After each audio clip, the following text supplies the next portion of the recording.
어제 제가 이재명 후보가 친재벌, 친삼성 부분으로 문재인 후보를 토론회에서 맹공했다. 근데 진작 토론회 좀 자주 가지자고 하지 그랬나 하는 건 상식적인 이야기고요. 이재명 후보는 문재인 후보에게 이렇게 토론회를 자주 가지자 수도 없는 이야기를 했습니다. 그런데 과거에 김대중, 노무현, 핏줄은 토론을 좋아했다. 그런데 왜 당은 토론을 안 하려고 이렇게 하느냐. 김대중, 노무현은 어떤 자리, 어떤 시간에서도 토론을 끓이지 않았다. 오히려 국민 앞에서도 당당히 토론을 했다. 토론은 가장 합리적인 설득의 방법이고 민주주의의 뿌리다. 그랬는데도 탄핵전이라서 토론은 안 된다 하면서 탄핵전에 정책 발표, 현장 선거운동, 방송 출연, 인재 영입, 단체 간담회, 다른 선거운동은 다 하면서 왜 유독 후보 간 토론은 안 된다 하냐. 당이 공정해야 된다. 이렇게 많은 이야기를 했습니다. 그래서 3일날 오후 6시에 CBS 라디오 한번 토론하고 기껏 라디오에, 그러고는 월요일날 오전에 오마이TV에 하고, 월요일날 오전에 오마이TV 하면 그거 누가 보고 앉았습니까? 이렇게 끝냈습니다. 자, 그런데요, 지금 문 후보가 영입한 인사들이 계속 사고를 치고 있습니다. 자, 우리가 전인범 전 해병사령관을 영입했다가 부인 문제부터 시해서 조용히 물러간 거 아시죠? 자, 그뿐만 아니라 표창원도 영입 인사인데 박 대통령 나체 풍자 그림으로 사고를 쳤고요. 정세현 통일부 장관이 김정남 비사를 또 잘못 비유했다가 난리가 났죠. 그런데 여기 뒤에 있는 양향자, 이 여성 최고위원이고 지난 총선에서 광주에 출마해가 국민의당 후보한테는 떨어졌습니다만은 지난 총선에서 여성 출신으로 삼성의 상무 임원까지 갔던 고졸 신하다. 고졸이 아니고 대학원까지 마친 사람이라고 나중에 제가 이야기를 했습니다만은 이 양양자가 말을 잘못해서 문 후보가 어제 또 직접 사과를 했습니다. 자, 양양자 최고위원이 6일날 일부 기자를 만난 자리에서 10년 동안 삼성 반도체 공장 노동자들의 백혈병 문제를 제기해온 인권단체 반올림이라는 단체가 있습니다. 여기 활동가들을 전문 시위꾼으로 폄하해서 논란이 이렇게 일었습니다. 뭐라 했는가 하면 전문 시위꾼처럼 기존 노조들이 자리를 차지하는 방식으로 활동을 한다면서 삼성 본관 앞에서 반올림이 농성을 하는데 그 사람들은 유가족도 아니다. 그런 건 용서가 안 된다고 말을 했습니다.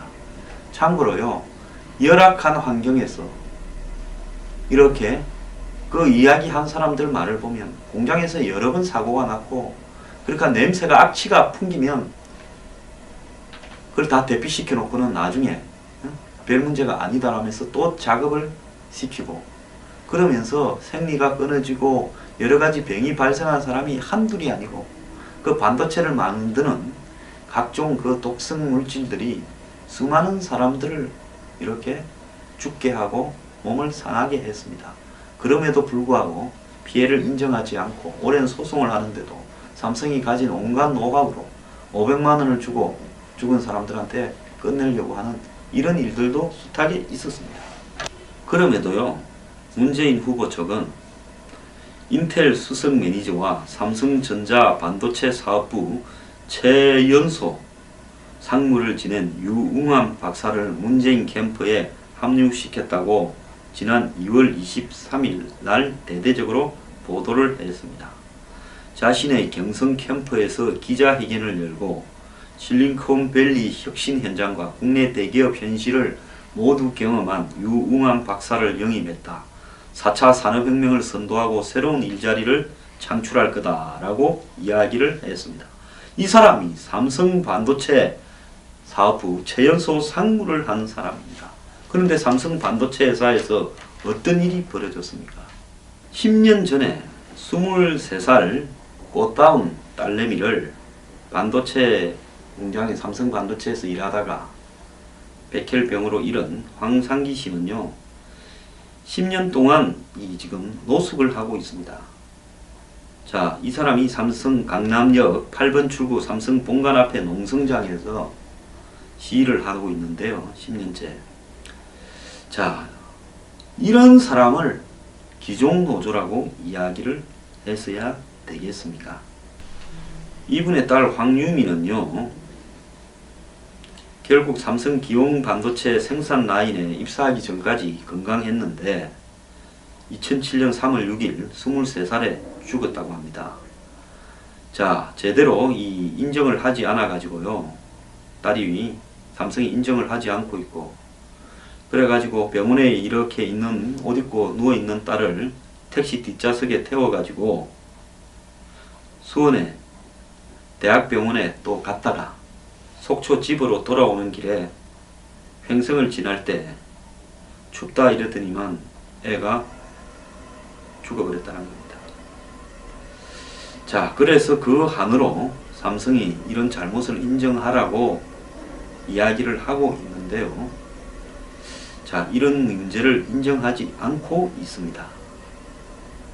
자, 계속 백혈병 투쟁을 하다가 골수 이식 수술을 앞두고 검사를 위해서 수원병원에 갔다 오다가 죽은 겁니다. 부친은 맞이 못해서 삼성전자 대표나 또 이재현 부회장이 뭐 이런 부분에 대해서 해결하겠다라고 이야기하는 부분을, 이건 사과가 아니라 변명이라고 이야기를 하고 있습니다. 무엇이 어떻게 잘못되어서 발병했는지 책임지는 말은 일체 하지 않고요. 그런 뭐 책임지겠다라고 한 것만 가지고 삼성이 반성을 했다고 이렇게 울가먹고 있고, 언론들이 그걸 확대해서 이재용 아주 잘했다라고 이재용 칭찬을 하고 있다라는 겁니다. 자, 이분은요, 일주일에 2, 3일 정도를 이 농성장에서 보낸다고 하는데요. 딸이 골수 이식 수술 후에 병원에 누워 있을 때 삼성에서 과장이 왔대요. 사표를 받으러 왔다고. 사표를 내더라도 산재 처리를 해달라 하니, 산재는 무슨, 아버지가 삼성이라는 큰 기업을 상대로 이길 수 있겠냐고 펄펄 뛰더랍니다. 그래서 못 이긴다 하니까 다른 걸 요구하라 하더래요. 그래서 지금까지 병원비가 8천만 원 들어갔는데 5천만 원만 해달라니까 해줄 테니 당장 사표를 쓰라고 하면서 백지에 딸 서명과 주민등록 번호를 받아갔는데, 이때 처음으로 유일하게 아버지가 이 보상금을 요구했다는 겁니다. 딸 치료비 하려고.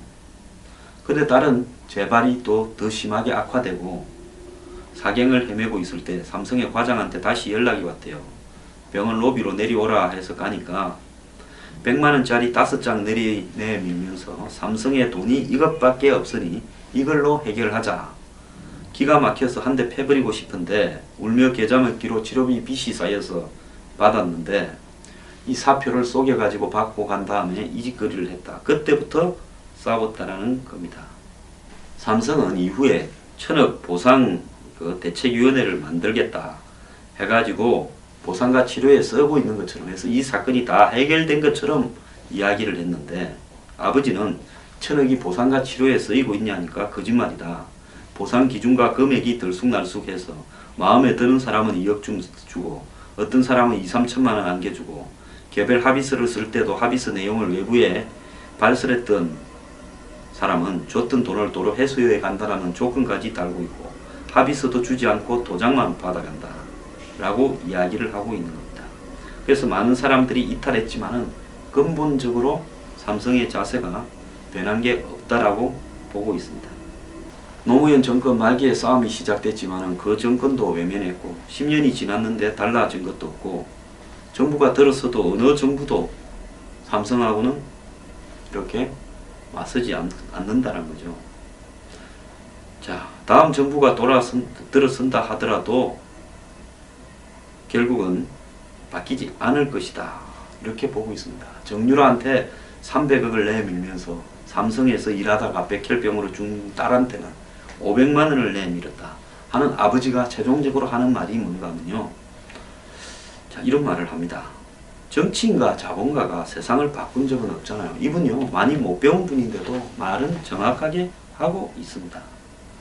자, 양양자가 이런 반올림, 이 부친을 포함한 분들을 삼성 본관 앞에서 이렇게 농성을 하는 사람들은 유가족도 아니다, 기종노조다. 삼성이 언제 노조를 만들게 해줬습니까? 노조 없는 삼성이 기존 노조 이야기하면 안 되죠. 양양자라 최고위원이 이런 말을 하는데, 문재인이 다급해서 기자들을 국회에서 어제 만나가지고 본인이 사과한 것으로 한다. 어쨌든 삼성 백혈병 피해자들과 유족은 우리 당이 늘 함께 해왔다. 상처가 됐다면 대단히 죄송하다라고 이야기를 했습니다.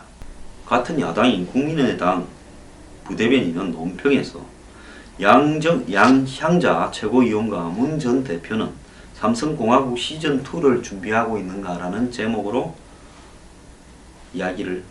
논평을 발표했습니다. 문 후보가 기본적인 노동 간의 정립이나 사회적 약자에 대한 감수성도 없는 어마어마한 영업을 한 것은 분명하다라고 양향자 영입을 비꼬았습니다. 지금이라도 문 후보와 양향자 그리고 민주당은 삼성 직업병 문제가 아직 끝나지 않았다라는 사실을 새기고 삼성 반도체 직업병 피해자 유족과 단체에 사과를 해야 된다. 정의당 대변인은 문 후보 주변 인사들이 이 같은 반노동 발언들을 한 것은 결국 대선에 나선 문 후보의 노동관에 대한 우려로 이어질 수밖에 없다. 대통령에 도전하려고 하는 문 후보가 노동 문제 등 적폐청산의 진정한 의지를 보이려거든 영입한 인사들의 잇따른 반노동, 반개혁 발언에 대해 국민 앞에 책임있는 자세를 보이길 바란다라고 말했습니다. 한간에는 문 후보가 써준 원고를 그대로 읽는 데 불과하다라고 하면서 도대체 세상 문제에 대한 인식이 있냐라고 비판도 하고 있습니다.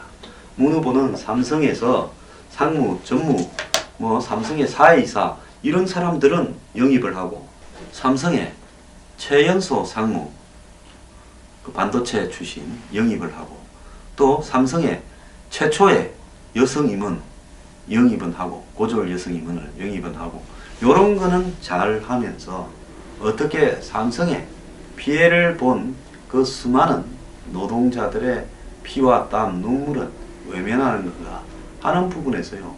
문 후보는 삼성을 너무 사랑을 하는 겁니까? 저는 묻고 싶습니다.